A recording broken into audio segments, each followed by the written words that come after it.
Bien, mis hermanos, vamos a comenzar en esta noche y antes de comenzar, vamos a orar al Señor para pedirle que bendiga nuestro tiempo juntos. Oremos. Padre nuestro que estás en el cielo y en todo lugar, Señor, te damos gracias por este tiempo.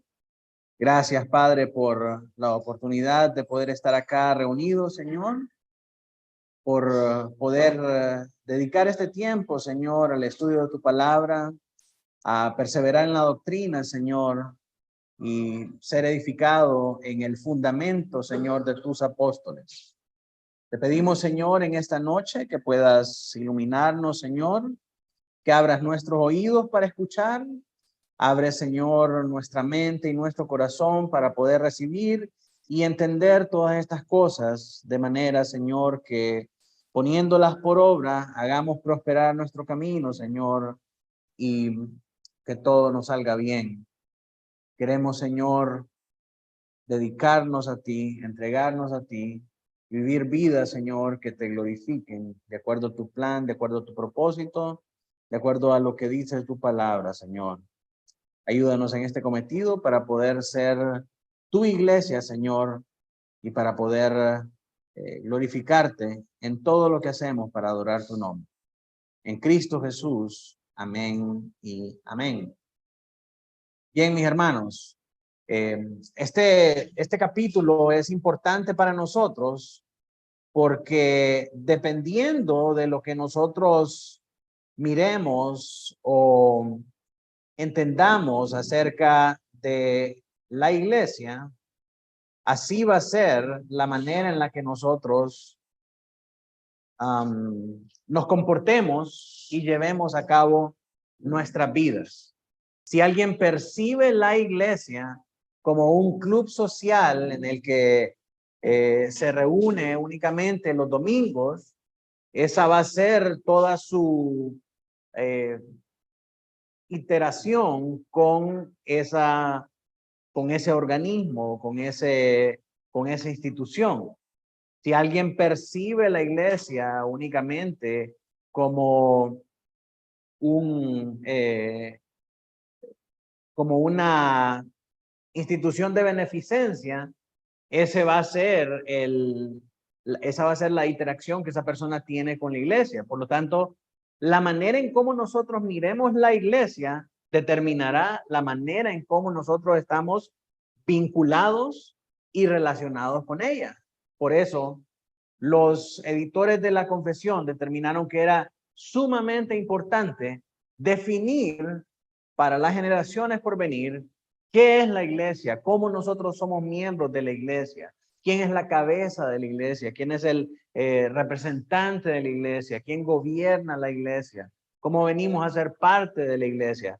Todas estas cosas son cosas que para los reformadores eran muy importantes, porque recuérdense de lo que venían del catolicismo romano, en el que todas las personas en todas las naciones nacían, inmediatamente se bautizaban, independientemente de que supieran o no, ¿verdad? Nacían, se bautizaban, inmediatamente pasaban a ser parte de una iglesia que formaba parte en todas las cosas que hacían, pero de la cual no tenían ningún conocimiento, no tenían ningún tipo de acercamiento con su Dios, no significaba absolutamente nada más que un ítem más en sus vidas, ¿verdad? Entonces, cuando llega la reforma protestante, que se tiene un entendimiento verdadero de Dios a través de las escrituras, cómo uno viene a ser salvo, quién es Dios, lo que significa para nuestra vida, y ese entendimiento desplaza la tradición, entonces obviamente ahora la iglesia y lo que pensamos de ella tiene un gran peso para nosotros. Y ellos no querían volver a repetir los errores de la historia, los errores de la Iglesia Católica Romana, al oscurecer lo que dice la Escritura acerca de la Iglesia y reemplazarlo con lo que dice el Papa, con lo que dice el colegio cardenalicio, con lo que dice la tradición de la Iglesia, sino que sea algo que es verdaderamente abrazado, creído, confesado y practicado por nosotros. Entonces, con eso en mente, nace este capítulo 26 para poder instruir a los fieles, a los cristianos, en aquel momento acerca de lo que es la iglesia. Vamos a ver que este es uno de los capítulos más largos, mis hermanos, en la confesión. Es uno de los capítulos más largos y en algún momento, bueno, en Renacer usábamos este capítulo para hacer la introducción, la inducción de nuevos miembros. Este capítulo consta de 15 párrafos, 15 párrafos, y está dividido en dos partes. La primera parte tiene que ver con la iglesia universal. Eso es la iglesia como un todo, ¿verdad? La iglesia como la institución del Señor Jesucristo. Y esa primera parte de la iglesia universal, vamos a ver que está abarcada en los párrafos del 1 al 4. Párrafos del 1 al 4 nos hablan a nosotros acerca de la iglesia universal. Luego, en los párrafos del 5 al 15, vamos a ver todo lo que tiene que ver con la iglesia local. La iglesia local, ¿verdad? Primero la iglesia como un todo y luego la iglesia en cada congregación. Eso se va a ver en los párrafos del 5 al 15. Pero en esta primera parte, cuando miremos la iglesia universal, en los párrafos del 1 al 4, se dividen de la siguiente manera. El párrafo 1 nos habla de la identidad de la iglesia. Y vamos a ver la iglesia como una entidad invisible. Luego en el párrafo 2 se nos presenta la iglesia como visible. Dos características, dos cualidades de la misma institución. Y el párrafo 3 nos habla de su perpetuidad, es decir, la permanencia de la iglesia en el tiempo. ¿Verdad? Cómo permanece la iglesia en el tiempo. Y vamos a ver ahí su aparente improbabilidad y su certeza real, porque esta perpetuidad es presentada a la luz de un gran riesgo y un gran ataque que existe para las iglesias aquí debajo del sol, como dice Eclesiastés, ¿verdad? Y luego una afirmación real que nos da a nosotros la seguridad de que la iglesia va a permanecer contra todos los ataques y contra todas las amenazas. Luego, el párrafo 4 nos habla acerca de la autoridad de la iglesia. ¿Quién es la verdadera cabeza de la iglesia de Cristo? Y la falsa cabeza de la iglesia, que es el anticristo. El día de hoy nos vamos a centrar, si nos da el tiempo, y espero que sí, en los párrafos del 1 al 4, cuando miremos estas cosas. La identidad de la iglesia, su perpetuidad y su autoridad. Son tres cosas que vamos a ver. Entonces, en las próximas clases miraremos la segunda parte de la iglesia, que es la iglesia local, los párrafos del 5 al 15, y cuando lleguemos ahí vamos a ir describiendo cada uno de estos. Si nos ponemos a definir cada uno de ellos, no terminaremos ahora. Entonces, cuando vayamos por cada una de esas partes, vamos a ir viendo a qué se refiere.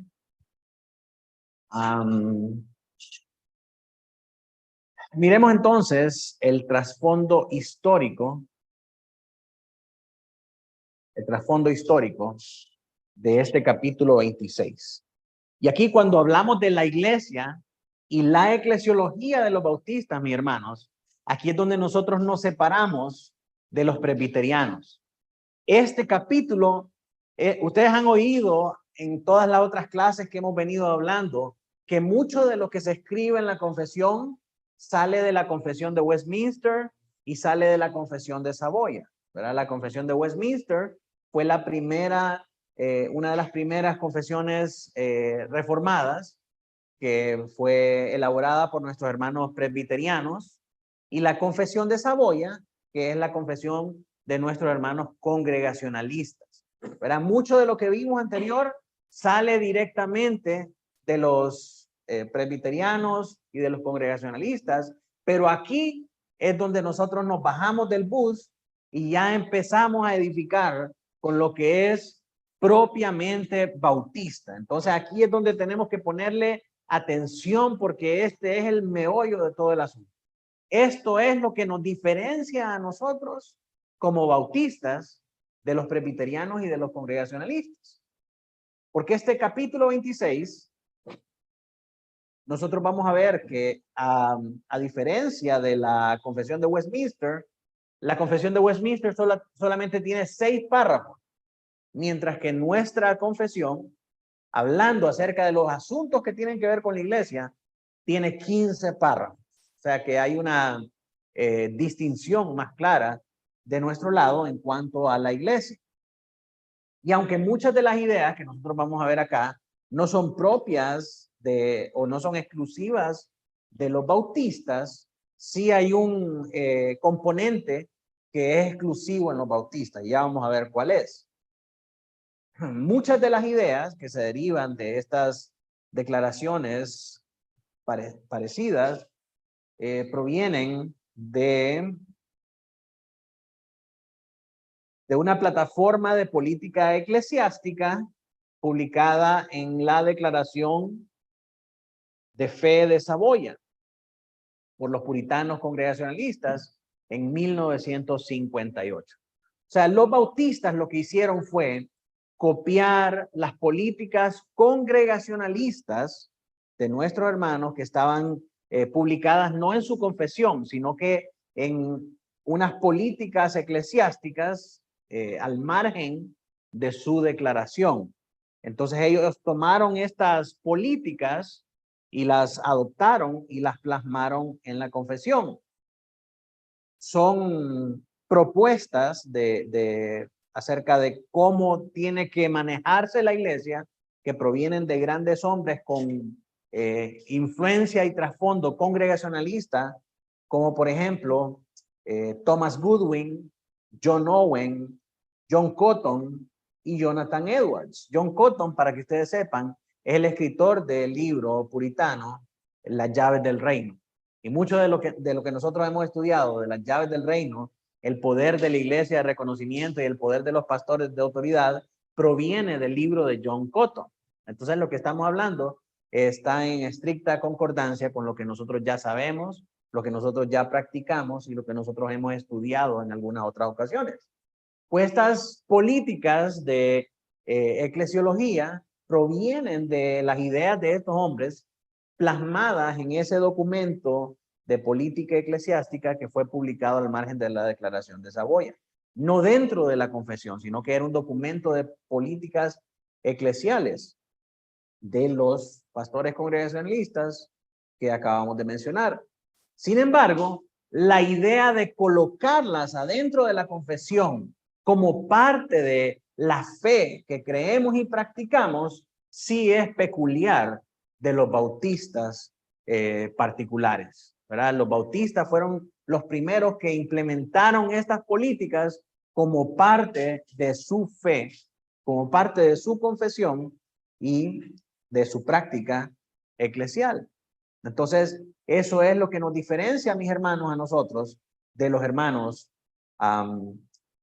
presbiterianos y congregacionalistas. Ahora, ¿a qué nos referimos con esta eclesiología bautista particular? La eclesiología es toda la parte teológica que tiene que ver con el desarrollo de la iglesia, las políticas de la iglesia, ¿verdad? Políticas como membresía, recepción de miembros, los pastores, la autoridad de los pastores, todo lo que pasa al margen de una iglesia local se estudia adentro de eclesiología. Y bautistas particulares era el nombre que reciben los bautistas reformados allá en el siglo XVI. Entonces, ¿cómo es diferente nuestra eclesiología bautista? Los párrafos 1 y 4 se derivan sustancialmente de la revisión de Saboya del capítulo de la Confesión de Westminster acerca de la iglesia, que trata de la iglesia universal.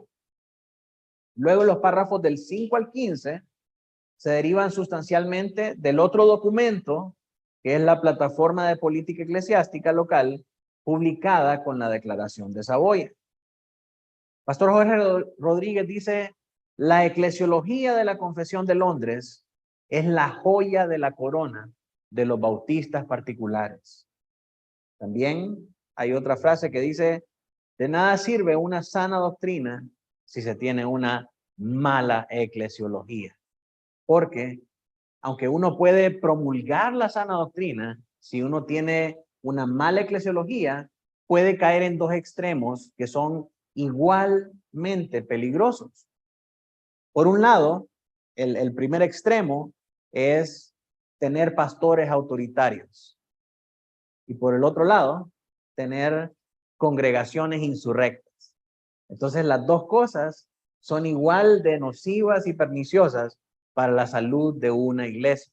Y aunque esa iglesia predique el evangelio verdadero y predique la sana doctrina, si tiene una mala eclesiología, va a tener una mala salud espiritual que lleva tanto a sus miembros como a sus pastores a cometer abusos unos contra los otros.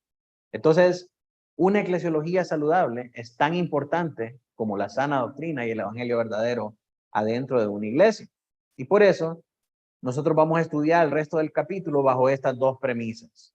Vamos a ver la iglesia universal y vamos a ver la iglesia local. Así que comencemos entonces con la iglesia universal. La iglesia universal. Leamos para ello lo que dice el párrafo 1 de la confesión. Hermano Douglas, ¿me ayudas a leer? Dice la Iglesia Católica Universal que con respecto a la obra interna del Espíritu y de la verdad de la gracia, puede llamarse invisible. Se compone del número completo de los elegidos que han sido, son o serán reunidos en uno bajo Cristo, su cabeza, y es la esposa, el cuerpo, la plenitud de aquel que llena todo en todos. Recordemos que esta es la identidad de la iglesia, ¿verdad?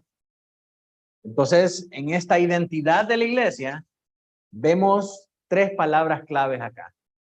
Católico, invisible y elegidos. Esas tres palabras nos dan a nosotros una noción de cuál es la identidad que tiene esta iglesia universal. Recordemos, hablamos de la iglesia como un todo, la iglesia como una institución. No estamos hablando ahorita de la iglesia local. Cuando hablamos de la iglesia de Cristo, no hablamos particularmente de una iglesia.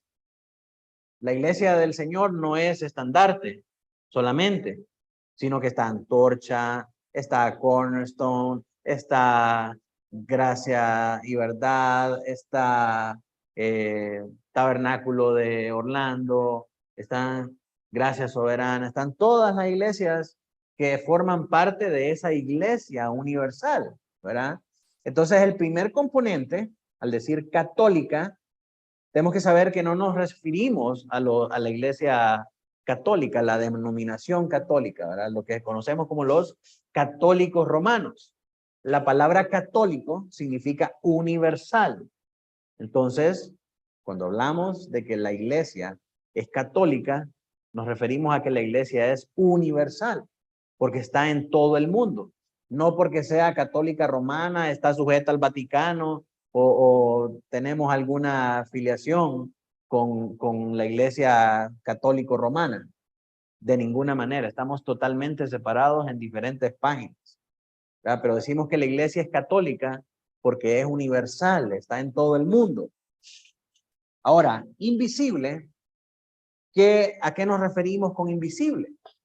A que cuando decimos la iglesia como un todo, nosotros no podemos ir a un lugar físico donde está esta iglesia toda reunida. Está dispersa por todo el mundo.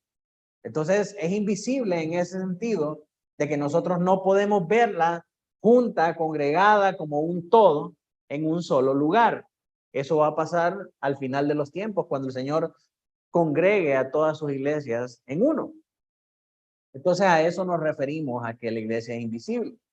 Es invisible porque no podemos ver directamente la obra del Espíritu que une a una persona a Cristo a través de esa iglesia.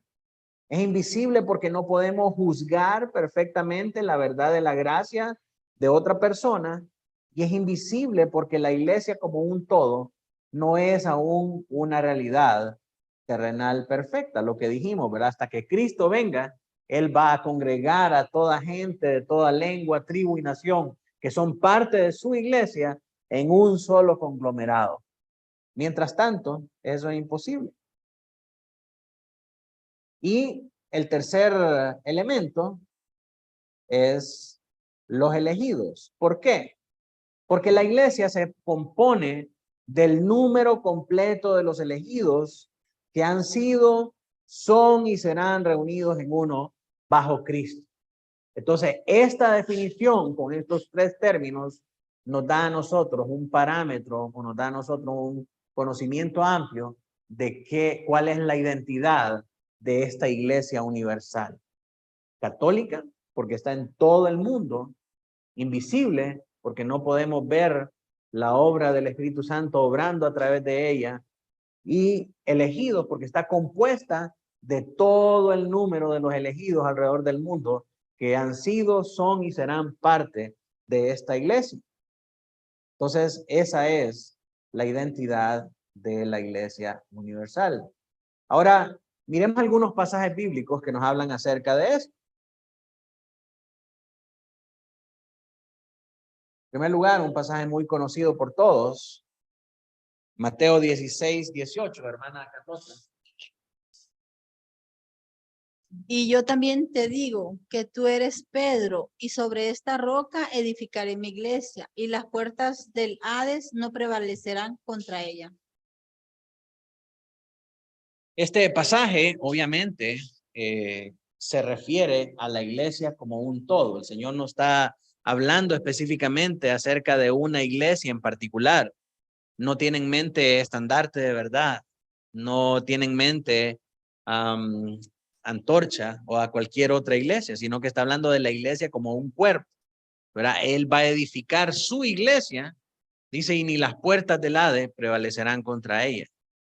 Ahora, entendiendo que este pasaje no es para nuestra iglesia en particular, sino para toda la iglesia como un cuerpo, es lógico llegar a la conclusión de que esta no es una promesa para nosotros.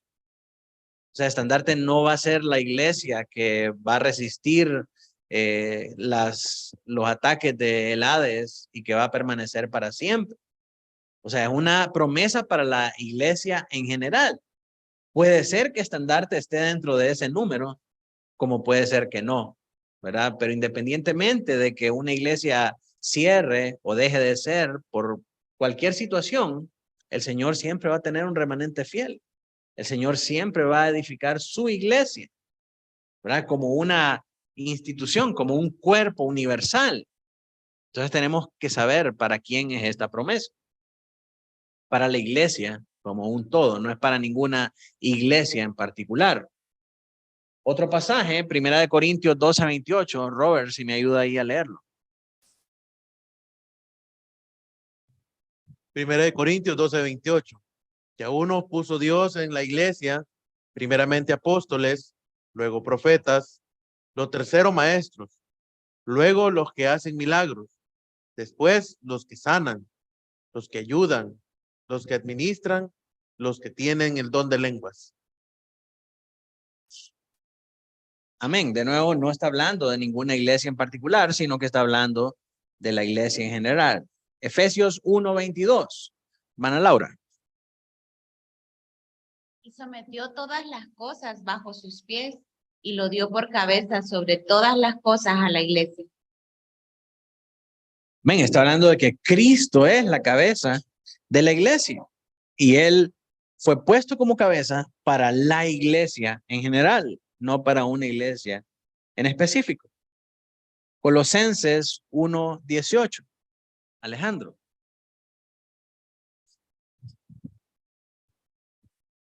Colosenses 1:18, y Él es la cabeza del cuerpo, que es la iglesia. Él que es el principio, el primogénito de entre los muertos, para que en todo tenga la preeminencia.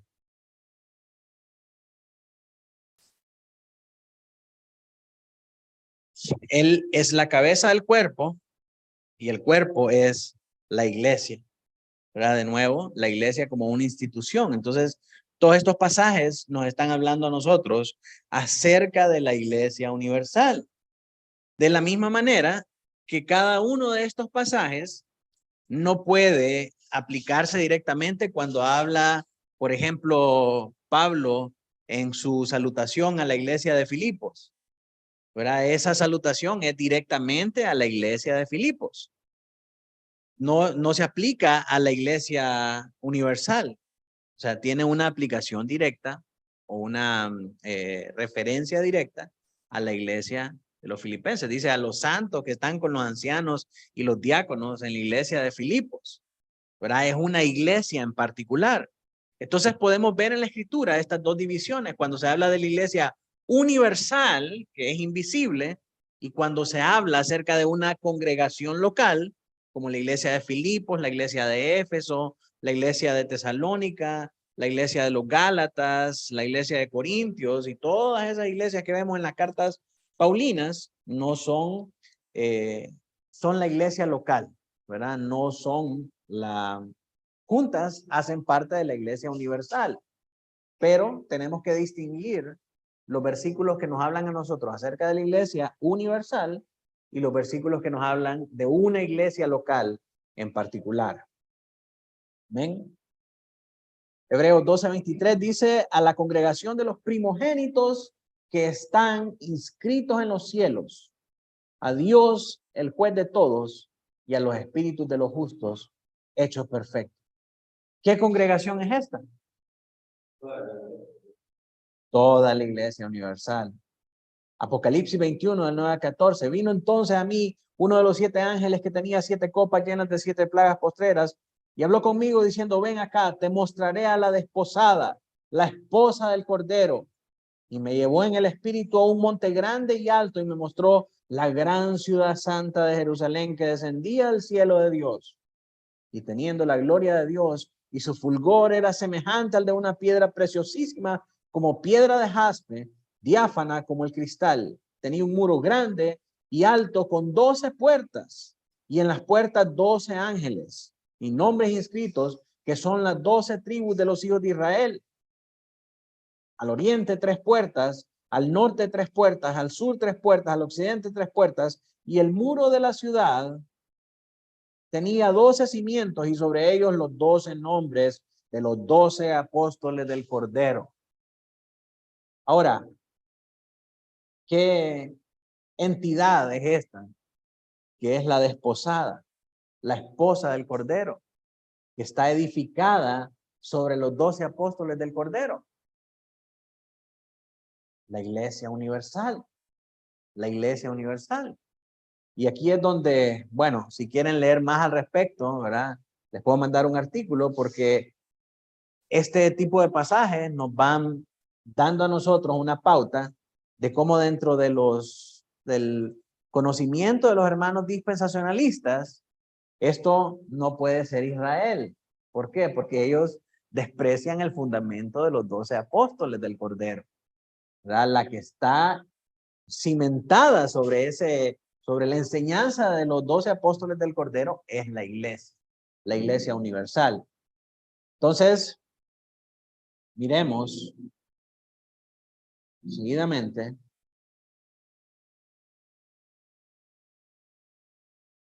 la iglesia universal es visible. Es invisible en el sentido de que está en todo el mundo regada con santos, fieles, congregados en diferentes partes del mundo. Pero también, si nosotros queremos ver que verdaderamente existe una iglesia así, ¿a dónde tenemos que ir nosotros para darnos cuenta que existe la iglesia invisible? A la iglesia local. Sí, no, o sea, ¿a dónde tenemos que ir para darnos cuenta que existe esa iglesia invisible? A las iglesias locales, ¿verdad? Entonces, en las iglesias locales, esa iglesia invisible se hace visible para todos nosotros. ¿Usted quiere ver la iglesia universal? No tiene que ir al Vaticano. No está en un solo lugar. Está en las diferentes iglesias locales donde están los elegidos que han sido llamados para ser parte de el cuerpo de Jesucristo. Entonces la iglesia universal se hace visible a través de cada iglesia local. ¿Sí me doy a entender? Hermanos, ¿están entendiendo?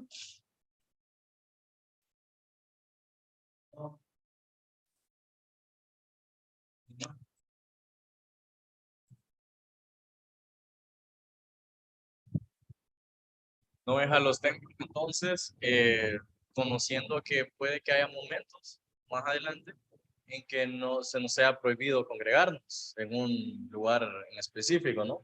Entonces, a donde estemos, una casa, parque, a donde estemos, ahí es donde se mira la obra del Espíritu, ¿verdad? Donde vemos bautizos, donde vemos personas dando frutos dignos de arrepentimiento, los frutos del Espíritu. Sí. Dice, todas las personas en todo el mundo que profesan la fe del Evangelio y obediencia a Dios por Cristo conforme al mismo, que no destruyan su propia profesión mediante errores fundamentales o conductas impías. Son y pueden ser llamados santos visibles, y de tales personas todas las congregaciones locales deben estar compuestas. Entonces, aquí nos dice el carácter visible de la iglesia local, que está compuesta de todas las personas, de la iglesia universal, perdón, que está compuesta de todas las personas en todo el mundo que profesan la fe del evangelio y obediencia a Dios por Cristo conforme al mismo, y que no destruyen esa profesión mediante errores fundamentales o conductas impías. En el momento que una persona o una iglesia comience a dar una profesión del evangelio y de Cristo que es errática, que es contraria a las escrituras, en ese momento esa iglesia deja de ser una iglesia bíblica, una iglesia que es parte de la iglesia verdadera del Señor Jesucristo. ¿Por qué? Porque está predicando algo que no es conforme a la regla de la escritura, que no es conforme al Dios verdadero de la Biblia. Entonces, son parte de la iglesia universal las sectas como los testigos de Jehová, como los mormones. ¿Por qué? Exactamente, están predicando algo que es conforme a la profesión de la fe verdadera y del evangelio verdadero del Señor Jesucristo. Entonces, en el momento en que una iglesia así se aparta de esa verdad, deja de ser parte del cuerpo de Cristo. Vamos a ver más adelante cómo la llama la escritura. Entonces, pero si hay un grupo de santos que confiesan la fe verdadera bíblica, a estos nos dice la confesión, podemos llamar santos visibles. En ellos se manifiesta, en ellos se hace tangible esa iglesia universal. Y de esas personas, todas las congregaciones locales deben estar compuestas.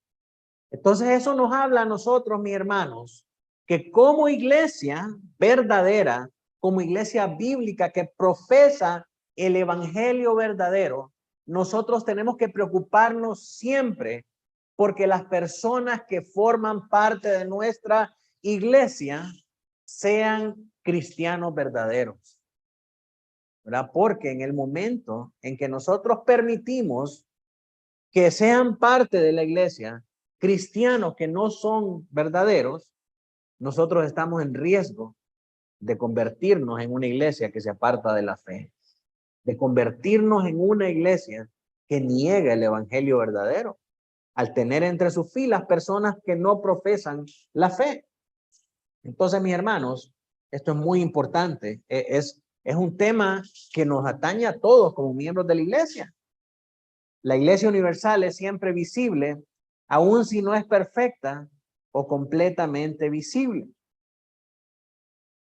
La iglesia universal que se menciona en Efesios es visible. O sea, la carta de Pablo a los Efesios es una carta para una iglesia real, para una iglesia concreta, para una iglesia que si usted iba a la ciudad de Éfeso, podía preguntar a dónde está la congregación de cristianos aquí en Éfeso.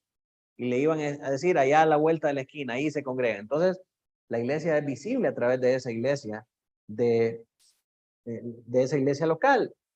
La iglesia universal podía ser perseguida y para ello tenía que ser visible. Cuando el Imperio Romano comienza a perseguir a los primeros cristianos, lo hace atacando a las congregaciones de las diferentes localidades. Entonces, persiguiendo a cada congregación local, ellos estaban persiguiendo a la iglesia universal y el cristianismo estaba bajo amenaza, estaba bajo ataque a través de cada una de estas iglesias locales. Nadie puede profesar con credibilidad ser miembro de la iglesia invisible mientras desprecia ser miembro de la iglesia visible y tener comunión dentro de ella. Y mis hermanos, aquí esto es muy importante porque hay bandidos que dicen, no, yo soy cristiano, yo soy parte de la iglesia del Señor, la iglesia universal. La iglesia está en todas partes. Y hay bandidos que dicen así, la iglesia está en todas partes. Yo puedo ir hoy aquí a estandarte, puedo ir mañana a esta otra, mañana a esta. La iglesia está en todas partes. Yo soy miembro de la iglesia de Cristo, no de una iglesia en general. Ay, qué bonito, ¿verdad? Pero vamos a ver más adelante que hay implicaciones para que una persona sea miembro de una iglesia. Tiene que haber una responsabilidad, tiene que haber un compromiso, tiene que haber varias cosas que la Escritura demanda. En primer lugar, una de las cosas que ya vimos es que la iglesia visible tiene que estar compuesta de creyentes.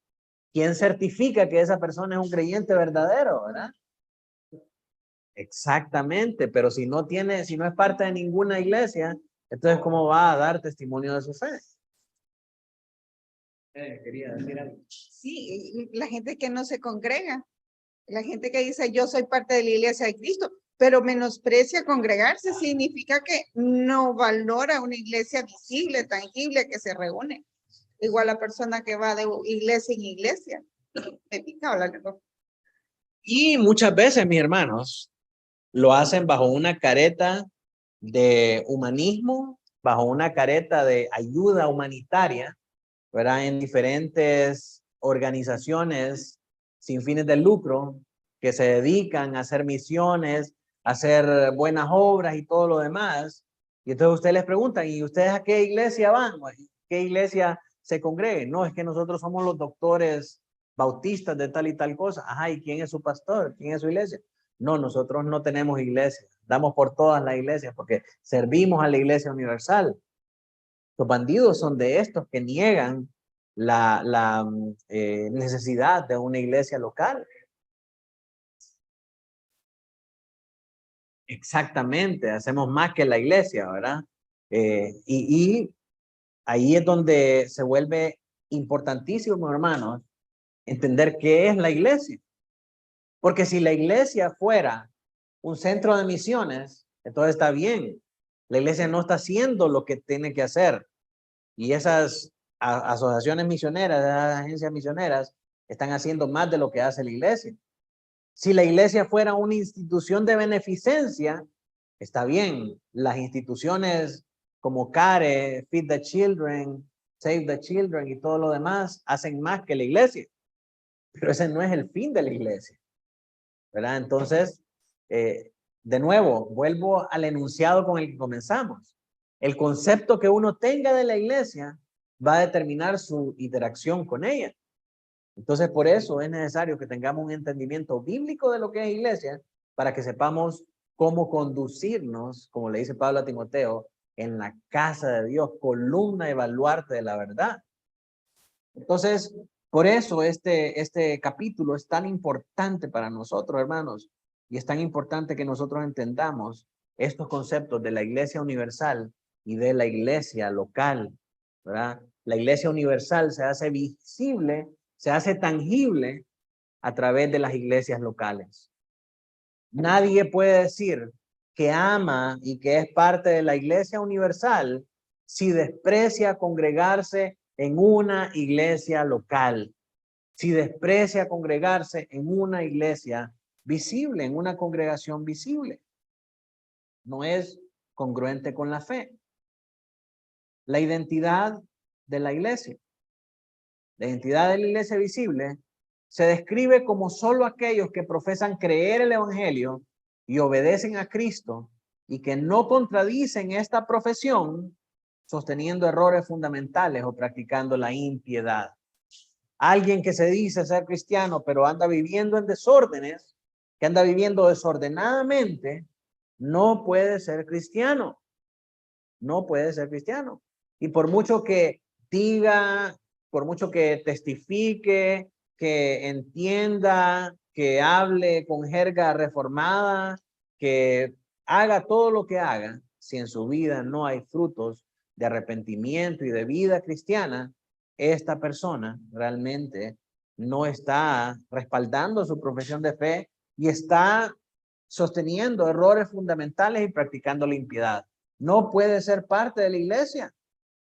Si hay algún hermano que anda en medio de esto, entonces es nuestro deber sacarlo y decirle, hermano, tú no eres hermano.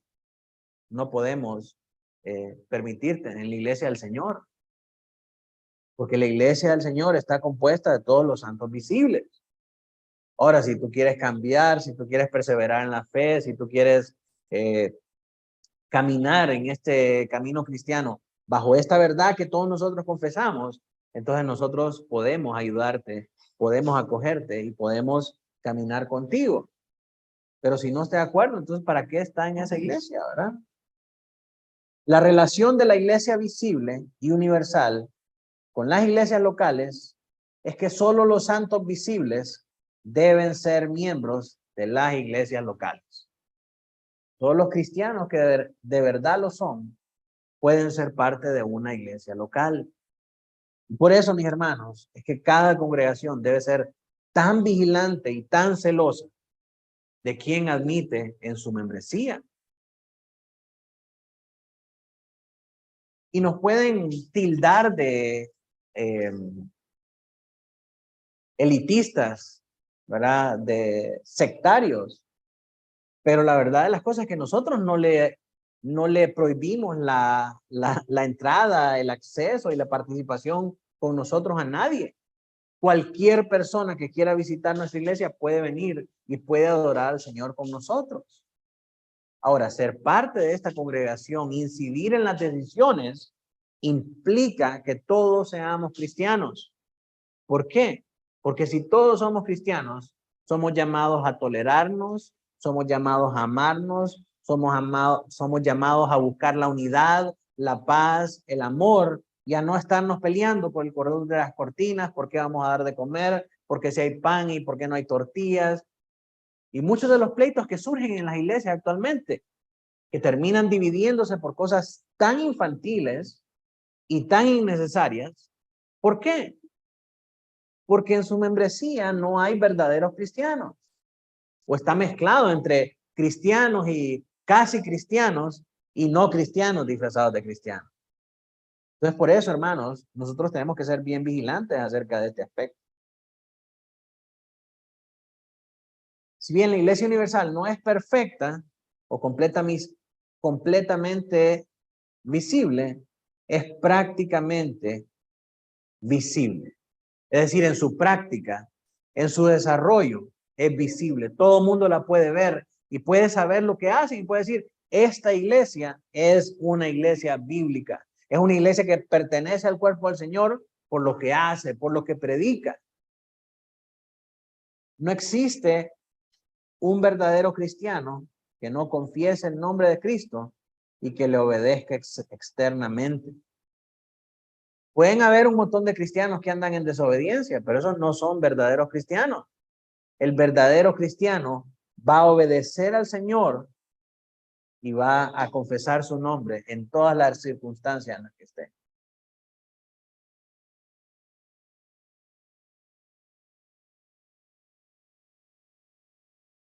Cualquier profesión de fe, por muy entusiasta que sea, es contradicha por la impenitencia en cualquier herejía o senda de impiedad. Se puede decir hermano, se puede decir cristiano, puede decir que cree en el mismo Dios, pero si su práctica de fe es diferente y si anda enseñando alguna cosa que es contraria a lo que la Biblia enseña, por mucho que se diga hermano, ese no es hermano, ese no es cristiano y no puede ser parte de la iglesia del Señor.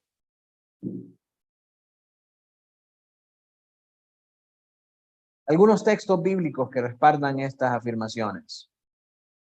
Primera de Corintios 1 del 1 al 3, si me ayuda Carla. Pablo, llamando a ser apóstoles de Jesucristo por la voluntad de Dios, y el hermano Sóstenes, la iglesia de Dios que está en Corinto, a los santificados en Cristo Jesús, llamados a ser santos con todos los que en cualquier lugar invocan el nombre de nuestro Señor Jesucristo, Señor de ellos y nuestro. Gracia y paz a vosotros de Dios nuestro Padre y el Señor Jesucristo. Cuando Pablo se refiere a esta iglesia, les habla acerca de, en primer lugar, que son una iglesia local visible, ¿verdad? Son una congregación existente. Y en segundo lugar, les habla acerca de su vocación en Cristo, santificados en Cristo Jesús, llamados a ser santos con todos los que en cualquier lugar invocan el nombre de nuestro Señor Jesucristo, Señor de ellos y nuestro. De este tipo de personas está compuesta la iglesia local. Hechos de los Apóstoles 11:26 dice, y se congregaron ahí todo un año con la iglesia y enseñaron a mucha gente, y a los discípulos se les llamó cristianos por primera vez en Antioquía, porque eran seguidores de Cristo, porque compartían el testimonio de Cristo. Mateo 18:17, si no los oyere a ellos, dilo a la iglesia, y si no oyere a la iglesia, tenle por gentil y publicano. Este es el proceso de disciplina bíblica, ¿verdad? Tenía que llevarse ante una iglesia cualquiera que anduviera en caminos totalmente erráticos y contrarios a lo que dice la Escritura. Primera de Corintios 5, del 4 al 5, dice, en el nombre de nuestro Señor Jesucristo, reunidos vosotros y mi espíritu con el poder de nuestro Señor Jesucristo, y el tal se ha entregado a Satanás para destrucción de la carne, a fin de que el espíritu sea salvo en el día del Señor. Miren las instrucciones que da Pablo a la iglesia de Corintios. Había un fornicario viviendo en medio de ellos con la mujer de su padre, y esta gente, por ser bien amorosa y por demostrarle solidaridad y por demostrarle amor cristiano al hermano, no le decían nada y no lo castigaban, porque pobrecito, porque es cristiano, porque no hay que causarle ningún agravio, porque ¿quién somos nosotros para juzgar si todos somos pecadores? Pablo los regaña y les dice, ¿qué les pasa? ¿No es buena vuestra jactancia? Saquen a ese. Reúnanse todos en el nombre del Señor y con el poder del Señor Jesucristo. Le dice a la iglesia de Corintios. Les dice, saquen a ese y entréguenlo a Satanás.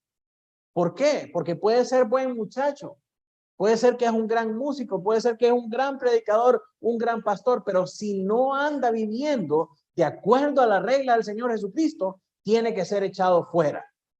No puede ser parte de la congregación de santos. No porque en verdad sean santos, porque todos sabemos que no somos santos. Pero somos santificados en Cristo y somos llamados a perseverar en la santidad. Por eso la Biblia nos llama santos.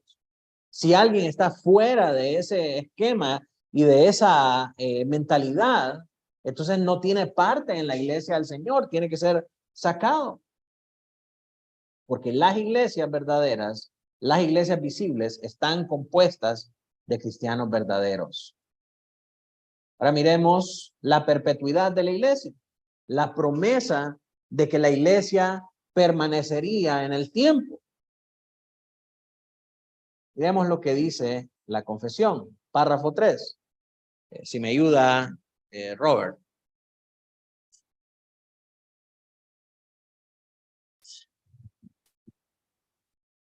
Las iglesias más puras bajo el cielo están sujetas a la impureza y al error. Algunas han degenerado tanto que han llegado a ser no iglesias de Cristo, sino sinagogas de Satanás. Sin embargo, Cristo siempre ha tenido y siempre tendrá un reino en este mundo, hasta el fin del mismo, compuesto de aquellos que creen en él y profesan su nombre. Esto pasa con una iglesia que se aparta del camino de la verdad. Ninguna iglesia, mis hermanos, está sujeta, dice la confesión, a la impureza y al error. Todos en algún momento podemos caer en algún error. Y algunas se han degenerado tanto que han llegado a ser no iglesias de Cristo, sino sinagogas de Satanás. ¿Verdad? Sin embargo, Cristo siempre ha tenido y siempre tendrá un reino en este mundo hasta el fin del mismo, compuesto de aquellos que creen en él y profesan su nombre. Aunque ninguna iglesia está exenta del error, todas las iglesias estamos llamadas a buscar continuamente la verdad. Y es por eso, mis hermanos, que yo insisto tanto con que cada uno de nosotros se mantenga vigilante, orando, leyendo, viniendo a los estudios, viniendo al culto, participando de la comunión, porque la única manera en la que nosotros nos vamos a mantener alertas y vamos a detectar el error es estudiando la verdad de la palabra de Dios, es leyendo la palabra de Dios. Pero si nosotros caemos en un enfriamiento espiritual y decimos, no, leer no es importante, no, orar, que ore cada quien en su casa. Mis hermanos, pronto, sin darnos cuenta, la comodidad, el enfriamiento, la frivolidad, la indiferencia va a llegar a nuestras iglesias a tal grado de que no nos vamos a dar cuenta en qué momento nos apartamos de la verdad. Y eso lleva a que muchas iglesias hoy en día tengan un montón de prácticas libertinas que están apartadas de lo que dice la palabra del Señor. Que en vez de tener un predicador el domingo exponiendo la santa palabra de Dios, lo que tienen es un predicador en video. Y muchas prácticas que nosotros vamos a ver en muchas iglesias relevantes. Que para que la gente no se aburra, vamos a montar un show. ¿Verdad? Todo eso viene producto del enfriamiento, producto de la indiferencia y producto del estancamiento espiritual de cada uno de sus miembros. ¿Cómo una iglesia se mantiene vigilante? ¿Cómo una iglesia se mantiene vigilante? A través de la oración, el estudio, la lectura, congregándose, haciendo participando de todas las disciplinas espirituales y de todas las instancias de aprendizaje que los pastores y los líderes han determinado para el crecimiento y para la formación de esa iglesia. La perpetuidad de la iglesia visible y universal es introducida por una referencia a ciertas realidades que parecerían hacer tal perpetuidad inverosímil o dudosa. Noten que antes de hablarnos de que Dios siempre va a tener un remanente fiel, nos dice primero que hay algunas iglesias que se han apartado de la verdad. Esas realidades son que las iglesias locales pueden pecar y pueden aún apostatar. Una iglesia puede pecar. ¿Por qué? Porque la iglesia no es perfecta todavía.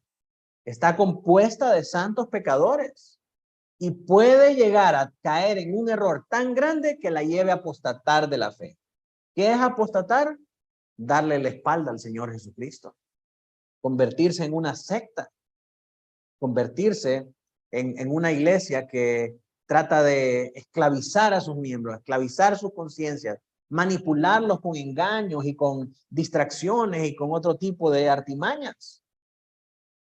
Y es por eso, hermanos, que no debemos seguir ciegamente los ejemplos de cualquier iglesia o de sus dirigentes. Y por eso, ¿cómo vamos a discernir nosotros, hermanos, cuando lo que dice el pastor no es cierto? O cuando lo que está haciendo una iglesia hermana, que nosotros la tenemos en alta estima, que el pastor es un gran hombre de Dios, ¿cómo vamos a darnos cuenta nosotros cuando esa iglesia caiga en un gran pecado y en grave apostasía? cuando nosotros moremos en la verdad, cuando la verdad mora en nosotros, a tal grado de que podemos escuchar a un hombre predicando y decir, eso es contra la Biblia. Pero ¿cómo se va a dar cuenta si ni lee la Biblia? Y ese es el error de muchas iglesias de la prosperidad hoy día. La mayoría, hermanos, por experiencia personal se lo digo, y experiencia de muchos de los que venimos de ese trasfondo, no leen la Biblia. No leen la Biblia. Y si la leen como para salir del paso. Mucho de lo que se enseña ahí se basa en lo que dice el profeta, en los sueños, en las revelaciones, en la palabra profética del pastor, del profeta, del apóstol y de todo lo demás. Es por eso que tenemos que ser como los nobles bereanos, que llegaba Pablo a predicar en la iglesia y ellos se iban a las escrituras a ver si lo que Pablo estaba diciendo era cierto, era conforme a las escrituras. Y mis hermanos, por eso es muy importante que ustedes los domingos vengan con su Biblia y que busque todos los pasajes que yo diga para ver si lo que yo estoy predicando allá al frente es conforme a la palabra del Señor. Y si en algún momento usted mira que algo que yo predico, porque mis hermanos, yo no soy libre de errores. En algún momento puedo caer en algún error doctrinal y por eso usted también tiene que ser vigilante. Y si yo caigo en un error, es su deber corregirme. Pero si un pastor cree que está por encima de cualquier reproche de sus miembros, de los miembros de la congregación, ese pastor ha caído en pecado de orgullo. Por eso nosotros tenemos que tener los oídos bien abiertos. Si algo no quedó claro, si hay algo que a usted no le suena bien conforme a lo que usted ha leído y a lo que usted ha estudiado, entonces vaya y pregúntele al pastor. Pastor, pero usted ha dicho esto, y yo he leído que esto y esto es otra cosa.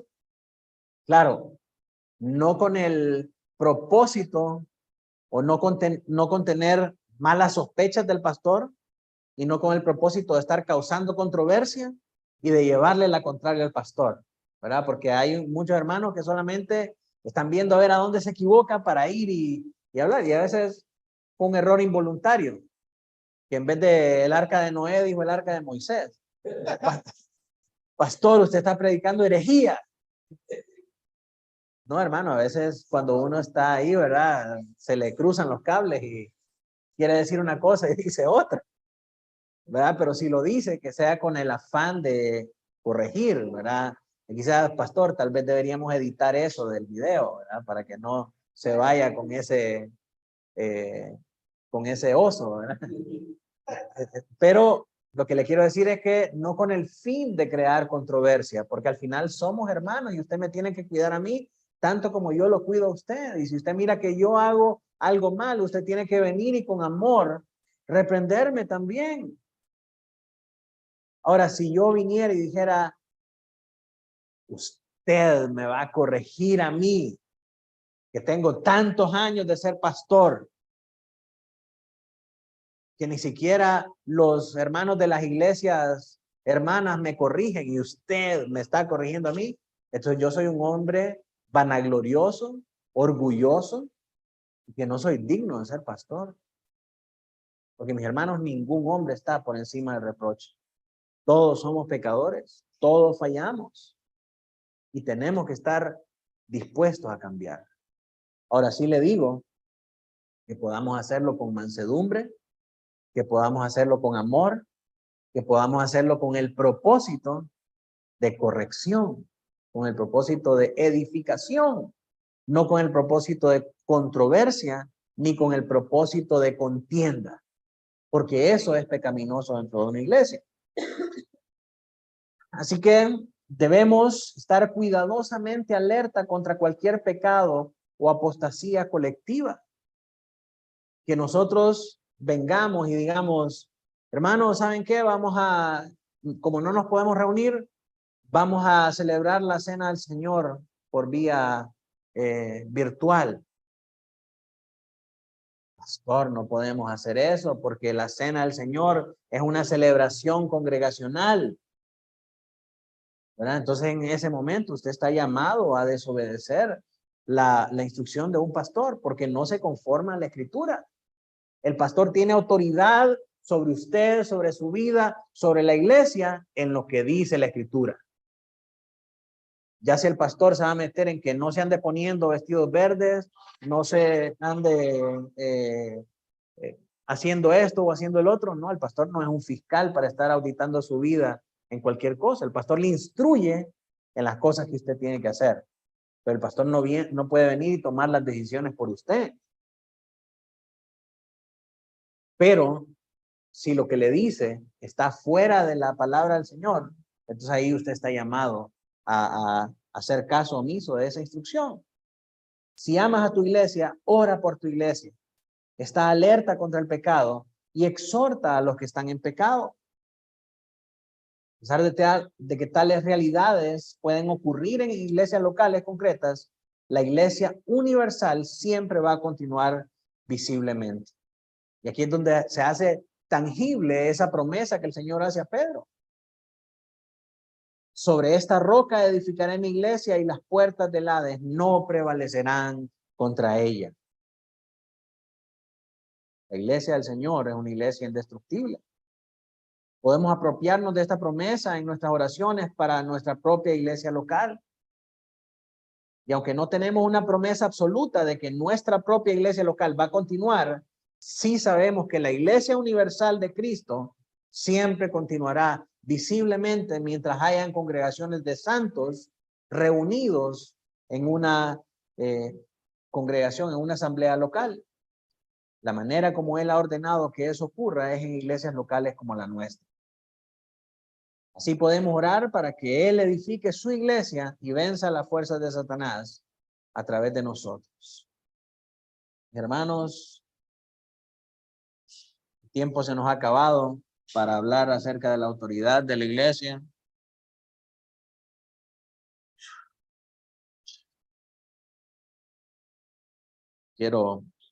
Déjenme ver solamente cuántas nos hacen falta para ver si podemos terminar unos cuantos minutos. No. Vamos a tener, hermanos, que dejarlo para la próxima vez. Así que vamos a terminar esta reunión con una oración y voy a pedirle a mi hermano Douglas que pueda orar.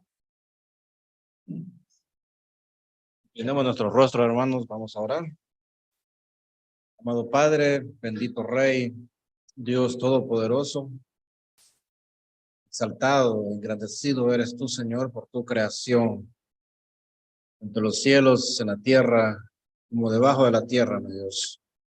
Agradecemos por este tiempo que nos has permitido reunirnos como tu iglesia visible, Señor, para poder aprender más acerca de qué es la iglesia, cuál es su propósito, cuál es su